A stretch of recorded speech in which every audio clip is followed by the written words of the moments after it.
picture. I just want to say I don't think there's anything really wrong with chalking. It's the same thing writing on a piece of paper or something like that, yes. But some of the pictures that has been drawn with chalk is actually very good. A lot of people would look at that picture and be like, damn, I want to know who this person is. For example, one of my friends actually drew a portrait, and this guy came to her afterwards and said that I would like you to draw a portrait of my kids or whatnot. They were actually liking some of the stuff that was drawn, which like I said, to be perfectly honest, I don't think chalking should be banned. It's just a way of people reflecting of what they feel. Some of it may be bad, yes, but in a way, most of it's good. Peace symbols, happy faces, and whatnot. It's not harmful. It's just showing that there's people out there who has high hopes, or who is trying to bring people together. For example, the community that my cousin and I are actually doing is families getting together and just getting to know each other. With all that said and done, I would just like to say, please don't do this. It's just another way of people expressing themselves and showing what kind of talent they have, especially for art. Thank you. Any questions? There are people here for the first time, sir. Thank you. Who is in line to speak for the first time? They can just raise their hand. Yeah, so it will, okay. Yeah? Hello, my name is Kay Georgina. I live at 41 Douglas Street in Keene, third generation Keene person here. And I wrote down quite a few things, but what I'll do is I will send this to the counselors so that you can review that, quite a bit of details. I am absolutely for the chalking, whatever we're going to call this, because what is happening here is a very small group of people have taken something very innocent and are abusing it to the point where it's almost gang-like in nature. What they're doing is repetitive. It's reaching into tagging. It's, we are here, this is our turf. There's actual videotape recently of one of them who ended up getting arrested for carrying a billy club in Central Square to hold the square because they wanted to protect their chalk. Now, as I understand it, the reason why chalk has not been called vandalism to this point is because it's considered temporary.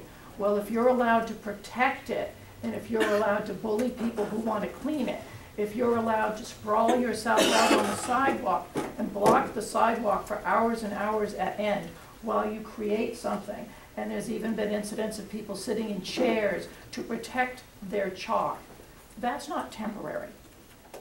I was glad to hear someone really liked her art, but certainly there are many other mediums for art, and I would wonder why someone who lives out of town is here every day chalking in Keene, which is to say there's plenty of other places to do art.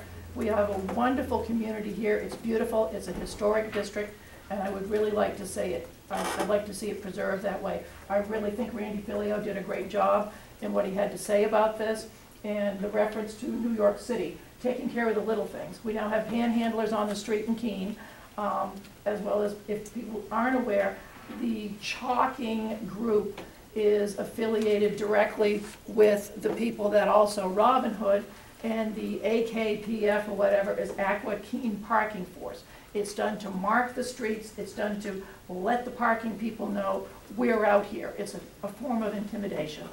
Okay. And this really needs to stop. I understand your sentiments. I just No, think but we this have is to be just careful these are about reasons going why into, I am for it. assigning, okay, Thank you. That's all. responsibility and blame to other individuals. Yep. and groups. Thank you.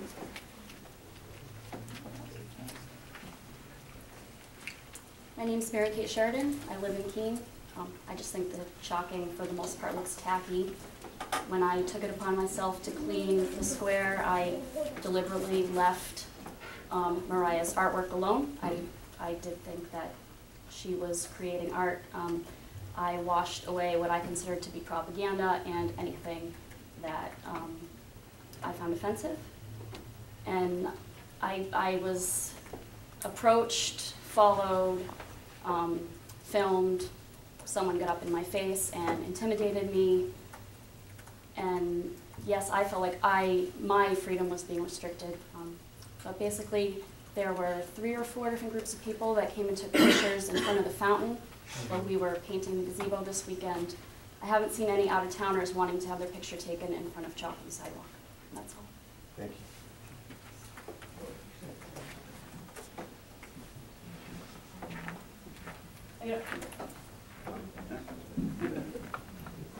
Hello? Hello? Hi, is this working? It works. It's for the recording, so it's not Oh, part so of I'm the not PA going system. to- Yeah, and so Okay. you don't have to stand close to it. It'll catch your voice. Testing, 1, 2, 3. My name's Steve Lindsay, and I live at 17 Center Street. And I've been, for most of my life, except for stints in the military and working for newspapers and farms in upper state New York and fishing boats in Maine, I've pretty much lived here. And I have an opinion on this, and I'm going to share that with you now. On the ordinance proposed? On the ordinance. Proposed. Proposed ordinance. What we're looking at is Central Square, a pretty park, but it's something more than a park. It is the town commons. It is the place where people go to share their beliefs.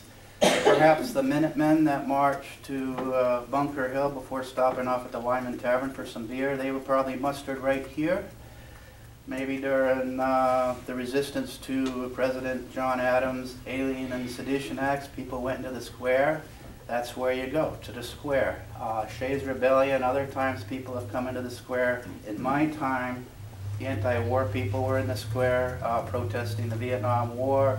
The other Middle Eastern wars, we had other people came in support of the troops with yellow ribbons. People come to the square for different reasons, different factions, not necessarily the majority, in fact, frequently the minority. I shook hands with President Gerald Ford back in '76 when he came into town, so politicians go into the square. There's not an expectation of quiet in the square. It's in the noisy business district. It's in the common area. It belongs to us all. My feeling about the chalking ordinance is it impinges on free expression. There was a recent Manchester decision where the courts weighed the pros and cons and decided that chalking should be allowed on the flat surfaces, on the sidewalks, but not on the buildings or on the memorials. That seemed to be a fair thing. I would recommend we study the court's decision very closely and not defy the spirit of the law. Even though it's not exactly the same as the Keene case, there are a lot of similarities, and we need to look at the court. Courts do not take kindly to being ignored. They will swat this down, especially if people resist. We could open ourselves up to lawsuits. Some years ago, there was a radical professor at the local college. McDonough was his name, and he was very unpopular, and he supported his family with his lawsuits. I don't want the city opened up to lawsuits. MUR covered this story. Last time I looked, 144 people commented after the Keene chalking story when I forget the presenter's name when Channel 9 was here in town. Almost all of them were quite negative. They're portraying Keene as preventing little girls from playing hopscotch if you're not going to allow chalking downtown. And that is how the Daily Mail will portray it, and if we adopt this ordinance.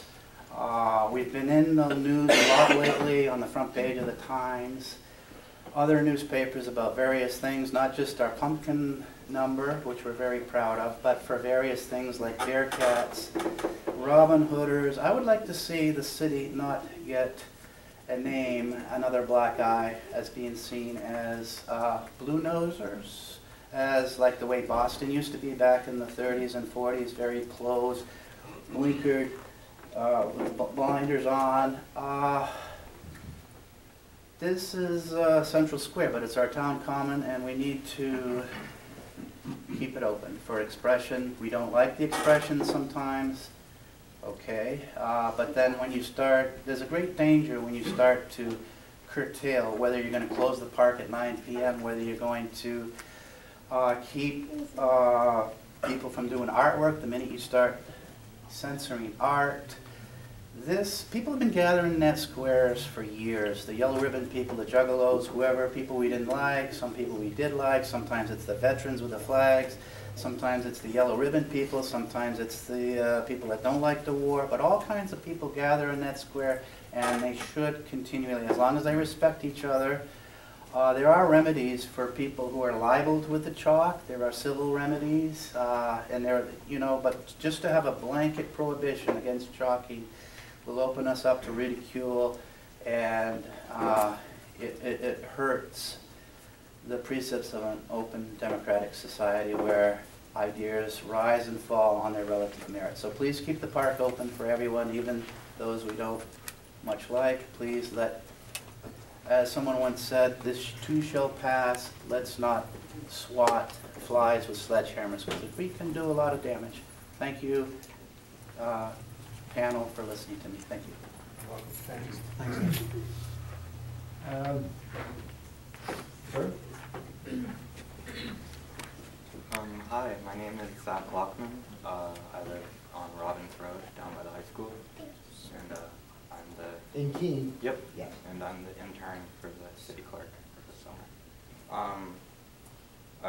I thought it might be good to bring up some of the case law I found for Washington, D.C.